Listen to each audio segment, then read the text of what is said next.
Sanibonani guys and welcome back to my YouTube channel. It is your girl Ulungi aka Uluzipho Bafethu. It is another day and I'm bringing you another story. Makuthi umusha ku-channel cela ukuthi uvele uphuthume uyopressa u-subscribe button ebese uyalike, ucommente, ushare, uklikhe ne-notification bell so that uzobe uqala ukuthola ama-notifications whenever I post i-story esisha.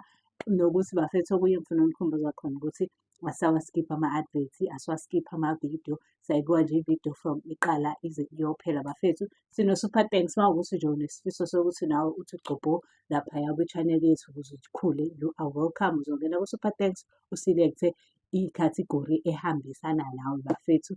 Without wasting your time, another day, another story. Isitori sethu sanamhlanje simayelana nentombazane. Le ntombazane le ithi yo, thina sikhule ekhaya kunothando. Yabo uthando lolu lokuthi kuyakholwa like how isikubo nje bakhula besindisiwe, ubaba wakhona usindisiwe, umama wakhona usindisiwe. Abazi lutho nje ngey'ndaba zey'nyanga, iy'ndaba zonke lezo zinto lezo. Abakholelwa and they are always encouraged nje ukuthi uma unenkinga iya esiphambanweni, hamba uyoguqa uye endaweni yakho la uguqa khona, uthandaze, ukhuleke kuNkulunkulu, uNkulunkulu uzoyiphendula imithalazo yakho. Uthi ugele nje hhayi sakhula ngampela, sakhula.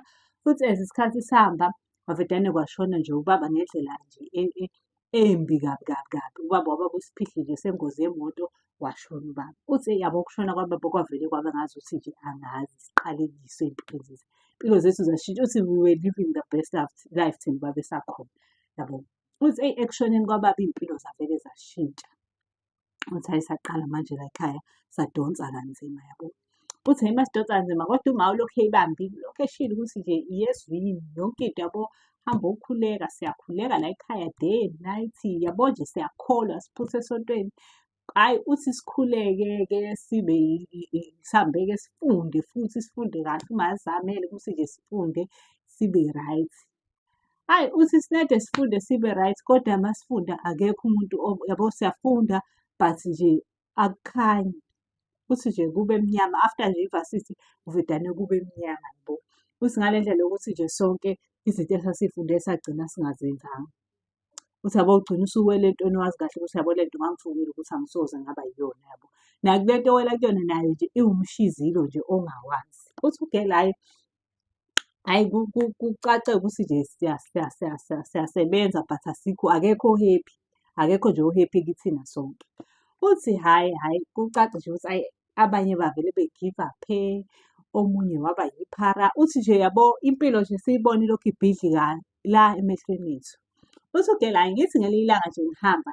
Uthi yabo nje ngale ndlela yokuthi ngangibuya emsebenzini but umsebenzi engiwusebenzayo ngiwuthanda. Ngale ndlela yokuthi I wouldn't even mention, nami ngeke ngisho ngoba ngashongo ukuthi wayengimsebenzi. Uthi kodwa nje ngangawuthandi ngale ndlela yokuthi ngisho ngibuya emsebenzini nje ngangibuya ngikhathele. Uthi hhayi uma umile ezweni yezwa wenza sure ukuthi nje bantabami uNkulunkulu uyoyishintsha ngelinye ilanga imithandazo. Hhayi uthi-ke intombazane-ke hhayi ngihambe ngithi ngibuya emsebenzini nje ngihlangane nomunye usisi nje. Lo sisi lo wayevele engiprofethe ngingamubuzanga lutho ngingamcelanga lutho. Athi eyi ngiyanibona kini nidonsa ngegiye enzima nonke. Uma wenu akasebenzi akenzi lutho kodwa nje impilo iyahlangana kuye kodwa kini imile impilo. Uthi yazi ibuye nayo ingqondo. Uthi yazi uma angimazi ukuthi wenzani in life, I wouldn't tell you kodwa sengihlale nayo impilo yami yonke kodwa angimazi uma ukuthi imali uyithathaphi, angimazi ukuthi wenzani. But ekhaya nje si-right, siphila right. Abantu abashizelayo nje ithini ukuthi but si-right ekhaya, sishizelwe ukuthi nje asikhoni ukusebenza imisebenzi sisebenzayo kodwa nje uma aka-expect-eli lutho from us, yonke into siyazenzela. Imali oyisebenzayo yakho nawe ngoba usuke usuyiphusha ukuthi hayibo ngifuna ukusebenza. But nje uma akafuneli lutho lwamuntu and uma u-right. Kodwa uma akasebenzi asimazi wenzani yabo. Uthi esho-ke lo sisi ethi nje uma wena u-right kodwa futhi angimazi ukuthi wenzani. Kodwa nje into engayisho ukuthi kumele nike niyilandelele indaba kamawenu. Hhayi uthi ugele ngisho nangusisi engihlangane naye. Uthi kodwa ingene le nto engqondweni yami ukuthi hayibo uma akenzi lutho yazi angimazi akaphanti. Awukhona mhlampe ubona uma uyadayisa hlampe wenzani uma akenzi lutho. Kodwa nje uma is a successful woman. Ngale ndlela yokuthi uney'moto uma yabo nje u-right kodwa nje ubhizinisi into zesonto mhlampe uhamba amasosayathi wenzani akasebenzi kodwa nje u-right. Hhayi Uthi ugele nje nami lokhu ngibuza uma wenzani empilweni yabo ngilokhu ngibuza uma ubhizi ngani ima umali uyithathaphi how do we survive how does uma survive uma ebengasebenzi ndawo ubaba sewashona umuntu ayesebenza kwenzakalani uthi ngibuye ngitshela hayi hlampe uthola iy'mali yabo zasemsebenzini kababa phela ubaba walapha i-right. Hhayi uthi nje futhi ngidlule lapho uthi hhayi bo ngiphinde futhi ngihlala nomunye umuntu wesibili kulo muntu la angitshela ethi nithwele ngane nithwele kodwa uma wena u-right nina nje laba ney'bhadi nathwala kanzima uthe nithwele kanzima yabo eyi uthi ngise ngiyinake le nto ukuthi hayi bo kanti why wonke umuntu elokhu engitshela ukuthi sithwele kanzima but uma u-right kuza kanjani thina sihlukumezeke uma e-right yabo. Uthi hayi ngixoxela umngani wami omunye ngithi mina yazi sengize ngaba nabantu abawu-2 abalokhu bengitshela into eyodwa ukuthi yazi sithwele kanzima but uma u-right kodwa akasebenzi ndawo kodwa nje u-right. Hhayi uthi nje bese umngani wakhe eyi ukuthi kini anikholelwa phela nina nikholelwa emthandazweni. Ngabe ngithi awuhambe uyo-check-a ukuthi kahle kahle kwenzakalani yabo. Uthi ugele hhayi nangempela-ke ngithi mina ngeke ngicabanga ukuya cause ngiyabona vele ukuthi as much as ngikholelwa kumthandazo, umthandazo uyasebenza kakhulu ngoba namanje sisamile sime ngawo umthandazo but ngingathanda ukuzwa more cause I think kusho okuthize ukuthi kuze kube nabantu ababili belokhu bengitshela into eyodwa. Hhayi uthi ugele ahambe uthi behambe umthandazi umngani wakhe nje asho ukuthi angifuni ukuzwa iy'ndaba zakini ngizokushiya ngiyodlalela emotweni. Uthi hhayi angishiye umngani-ke sihamba ngemoto yakhe umngani mina anginamoto vele anginalutho. Uthi hhayi uma ngifika enyangeni uthi inyanga yangishoka. Uthi inyanga yangitshena yathi nayo yangibuza same thing yathi ngibona umawenu e-successful ephumelele but angazi ukuthi wenza ngani ngoba ney'mali ezayiphumile kababa wakho sezaphela kodwa imali kamawakhe ayipheli. Hawu uthi ugele hhayi ngisho ukuthi ya ngiyavuma nami ngiyibona ukuthi uma unayo imali but angize ngayiqala ngazi ukuthi uyithathaphi yabo.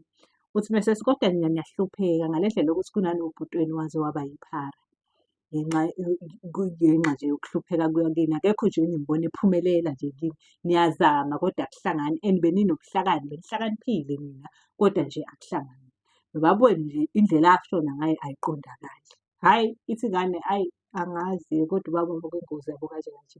Mese eyachaza-ke loyo baba omchazelayo ukuthi nje hhayi uma wakho akeke akalena umuntu olungile. Umawenu yes uyalokhu eshumayela kini izinto ukuthi kumele nikhole kumele nenzeni ningayihambi inyanga nanani kodwa ngeke nikhone ukuthi umawenu uyanisebenza lapha egcekeni. Hhayi intombazane ithi nje ngempela engamkholwa ngempela ngithi lo baba lo uyahlanya nje straight. Hhayi ithi ebatshele ethi umawenu uyanisebenza kahle kahle umawenu uphumelele ngani nina niyigqila likamawenu. Umawenu nina unilalisa ney'lwane ngale ndlela yokuthi wena uhlale uhlale uphuphulele nomuntu wesilisa sukungalele nomuntu wesilisa usukulele nesilwane. Iyona indlela umawenu athatha ngayo ubuhlakani ney'nhlahla zenu mase busebenzela yena. Eyi ivuma ingane ukuthi yes ukulala ney'lwane niphuphulele nomuntu but suke ngazi ukuthi isilwane bona amtshele yathi hhayi kusuke kuyisilwane. Ngiyazi ukuthi awungikholwa kodwa ngingakusiza mina ngoba umawenu ubabawenu owamthatha uye owathatha ubabawenu waqala ngaye nje eqala ukuganga lokho kuganga kwakhe. Ubabawenu akayishonelanga ngoba ngase kwesikhathi ubabawenu wabulawa umawenu. Yo ithi ingane ishokheke izisho ithi kodwa bengiyaphi uma ungcwele ngoba uma wayeshilo ukuthi iy'nyanga zinamanga.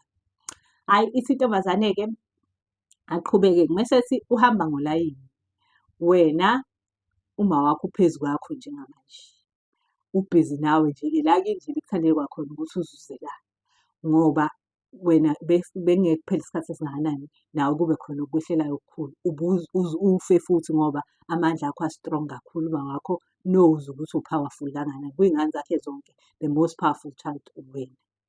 So ngizokwenzela isimanga Nkoshinyana ithi ngifuna ubone ukuthi ngampela ngampela bekuzokwenzakalani.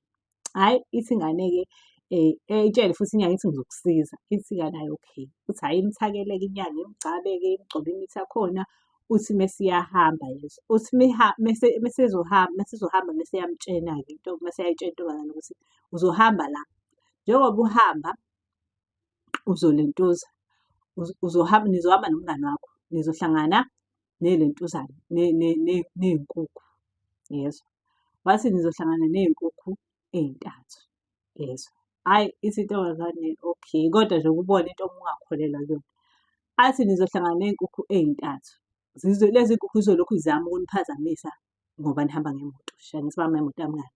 Esiley'nkukhu lezi zolokhu zizama ukuniphazamisa ngoba nihamba ngemoto. Athi ungayishayisi lezi ey'mbili. Ngifuna ushayise, nizame ukushayisa le yesithathu. Yezwa. Utshele umngani wakho ngoba wena u-drive, utshele umngani wakho ukuthi lezi ey'mbili ay'yeki, kodwa le yesithathu ezoqhamuka enze sure ukuthi uyayishayisa. Hhayi, kuthiwa nangempela intombazane ihambe-ke. Yabo nje ihamba kodwa nje ayinakuphi, imtshele umngani wakho ukuthi mfethu sohlangana ney'nkukhu eziwu-2 endleleni ebheke ekhaya. And ngicela uzame ngazo zonke iy'ndlela ukuyivika lezi ey'mbili, kodwa le eyodwa komele uyishaye le yesithathu. Hhayi, umngani naye asho ukuthi hhayi cha yaze ngikuzwele. Yabo ukuthi behleke nje kube ngathi ijoke, kodwa phela-ke bethi suthini ngoba kusha inyanga. Hhayi, kuthiwa nangempela behambe kuthiwa idlule inkukhu yokuqala, beyivike ngempela ithi yabo inkukhu uma izama ukuzoyiphosa emotweni, kuthiwa hhayi beyivike. Hhayi, neyesibili futhi beyivike. Kuthiwa hhayi iqhamuke eyesithathu, kuthiwa uma iqhamuka eyesithathu bevele beyiphahlaze. Abeyiphahlaza inkukhu kuthiwa ivele ngempela iqhashe inkukhu iyohlala le. Yezwa. Mase iqhashile inkukhu yakhona wayemtshelile futhi ukuthi mase iqhashile uzohamba khona umuthi wamnene ngathi uzoyichela ngalo muthi lo. Yezwa. Hhayi kuthiwa nangempela ingane iphume-ke ichele ngenkukhu-ke. Ife inkukhu isale kanjani? Kuthiwa uma ifa nje inkukhu geli besaba ukuthi hayibo, yabo nabo basathuswa ukuthi hayibo yenzeka ngempela le nto ebishiwo inyanga yabo. Kuthiwa uma ifa inkukhu ingene ikhole kugeli afonele ugeli. Kuthiwa uma efonela ugeli ufonelwa ama-siblings akhe kuthiwa hayibo ophuthuma uze ekhaya.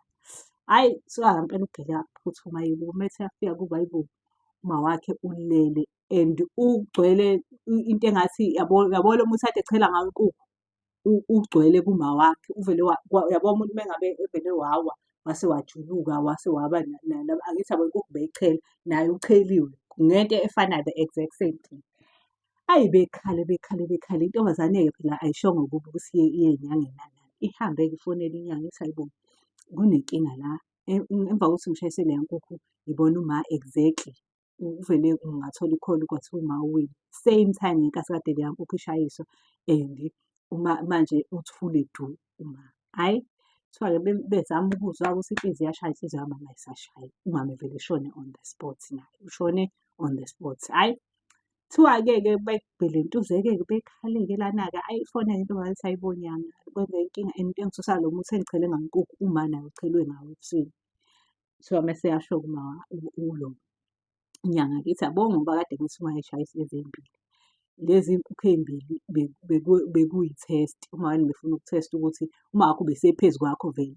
Kube le nkukhu le angiyishayisanga beningeke vele nize nifike la eniya khona ubuzofa wena noma mhlampe umngani wakhe bezosinda ngoba bengaqondene nayo into but wena ubuzofa. Kube kuthiwa le nkukhu awuyishayisanga wena bekuzofa wena esikhundleni samakho. So this is a proof yokuthi umawakho uyena ngempela obekusebenza. Eyi kuthiwa ikhala intombazane ingakholwa.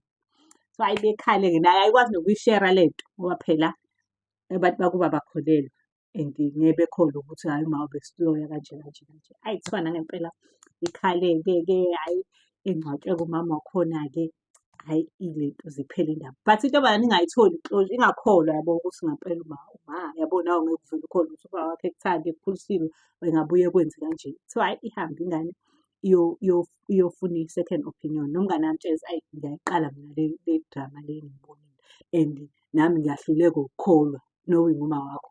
Ngiyahluleka ukukholwa ukuthi uma wakho nje khona ubuthakathi abebenza.